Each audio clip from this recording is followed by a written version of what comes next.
Afraid I've got some bad news as far as power issues are concerned. Hope you haven't packed away those candles or emptied out your generators. We could soon be back to rolling blackouts as we get colder and colder. That's the warning from many energy experts. It comes as Eskom officials inadvertently drew attention to the dire state that the utility is in. Energy expert Ted Blom joining us this morning. Hello to you, Ted. And let's be honest about it, I don't think anyone's surprised when we know just how bad the situation is at Eskom. So drawing attention to it as Eskom wasn't really that surprising. But we're going back into blackouts, aren't we? How soon do you think? Morning.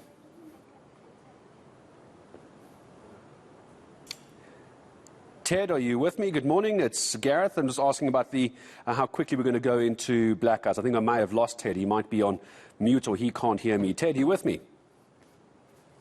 Yes, I am with you. There we go. Morning. All right, let's try again. So how quickly do you think we're going to go into blackouts? Morning. If today was at the beginning of the week, it would be today.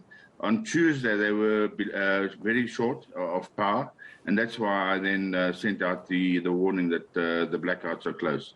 Well, we can't be that surprised, though, as we're heading into winter, that we're going to start seeing blackouts again. We can't be that surprised, are we? No, absolutely not. And Eskom has forecast that. It's in their own forecast. So, I mean, I'm just warning the people that the time is nigh.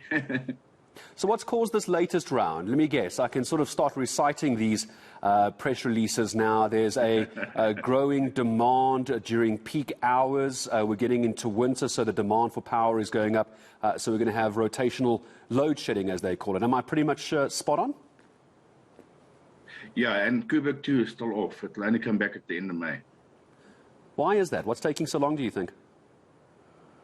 Well, they were supposed to do a refurbishment of the power of the steam generators. They aborted that, but they've taken it apart so much that it'll take them a while to put it together again. You need to ask yourself the real reason why they didn't carry on with the refurbishment. And I think it's got something to do with the fact that besides the readiness of a store, which is really peripheral, it's got nothing to do with the actual operation. The fact of the matter is that I think they found some issues that they're not disclosing to us. And what would that be doing as far as generation capacity in the country is concerned? How much could we be losing there? Remembering you're talking to me, you need to explain it to me like I'm a 5-year-old. Okay, that's roughly 1 gigawatt out of 29,000 gigawatts. 29 gigawatts. So it's 1/30th. And what would that power? Give me, is that the size of Cape Town? Is that a small suburb? 900 megawatts. Say again? 900 megawatts is about a third of what Cape Town needs. Okay, so now we're getting a sense of what that looks like. Anything that we can do as far as Eskom is concerned? Is there any Hail Mary passes that they can bring into the South African electric grid before we get to winter? No, they've been running very slow with the emergency power procurement.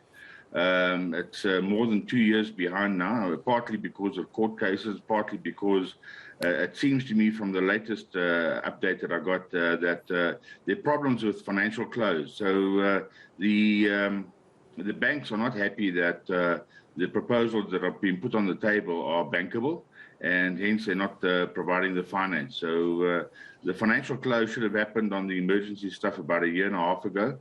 It was then delayed or postponed, and the last one was the end of last month, and that was the third closure missed date.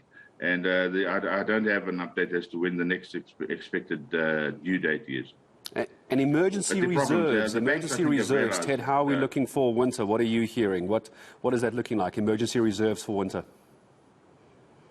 Okay, so those emergency reserves are really short-term reserves that last for a couple of hours. Yeah, I mean, the state of the dams could be pretty full because we've had good rain. And the pump stations, they're really very short-term. They're 24-hour cycled issues. So if they've managed to pump it full overnight, it'll be ready for the peak this morning and this afternoon. When it comes to the planning ahead of winter, I seem to get the impression that Eskom is always caught off guard. It's suddenly we know it's going to get cold and rainy and wet, and it always seems to appear that Eskom didn't know it was coming.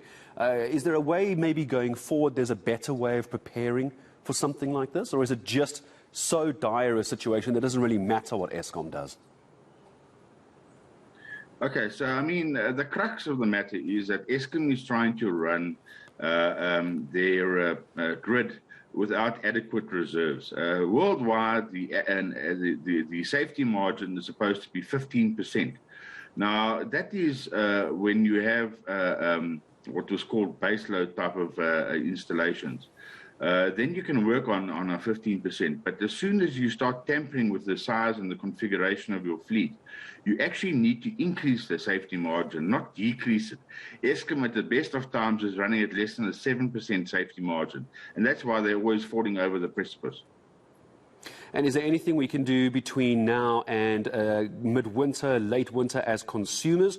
Or is it going to be simply a case of go fill up the generators and get the candles back out? We almost know it's coming. There's not much we can do. Yeah, I think from the consumer point of view, I mean, it depends on where you are. If you're in the Cape, I mean, there's no chance or very little chance of solar actually being of any value. If you're elsewhere in the country, you can try and put up some solar. But the prices that I've seen are horrific. I mean, I think that the suppliers have now realized, and I feel sorry for the suppliers because they go and buy a lot of stock and then there's no load shedding for a few weeks and then people cancel all their orders. But the fact of the matter is that from a contingency planning point of view, you need to get off the grid. Eskom is in free fall. There is no solution at Eskom, given the budgetary and the ongoing corruption at Eskom, the budgetary constraints, which are now more severe than ever. Time and time again, I hear from the operational people that they are not being given the budget to do the work that's required to be done to keep the place going. Just a last question to you, Ted. How bad do you think this blackouts are going to be? Could we see longer than 2 hours more often, or is it going to be pretty much what we had earlier in the year? What would your best guess and estimate be? Okay, so the fact of the matter is that as soon as we go into sort of blackout territory, we talk about people then starting to be reactive rather than proactive because there's nothing you can do in the short term. And they tend to run the system harder than what is normal. And it's like with anything else. The moment you start running it and revving it harder, it's more vulnerable to breakdown. So you'll start off with a little bit of load shedding, and then as it exacerbates, it will get worse and worse and worse. It starts compounding. Well, the only bright element of our conversation this morning is the straps over your shirt, Ted Blom, and I appreciate your time in speaking to us this morning. The only ray of sunshine as far as power is concerned. Ted Blom, energy expert, Tumzo, and it looks like whatever we had planned as far as load shedding and blackouts are concerned, go get the candles back out. Don't pack them away. Get the torches charged up. Generators, if you're lucky enough to do it as well, but whatever it needs to happen, you need to do it now because the blackouts look like it is going to happen. And I think it's just so much worse during winter. It is, I was about to say. Because it's so cold in the Western Cape, it's rainy. Right. And then when I was in an area yesterday like Diepsloot, it's a very different situation. We always need to remember those that don't have the basics, how bad this must be. It's bad for everybody. I'm not discounting that. But imagine how bad it is for those who don't even have the money to get the basics, like batteries, like candles, like heaters. But whatever you can do, you need to do it.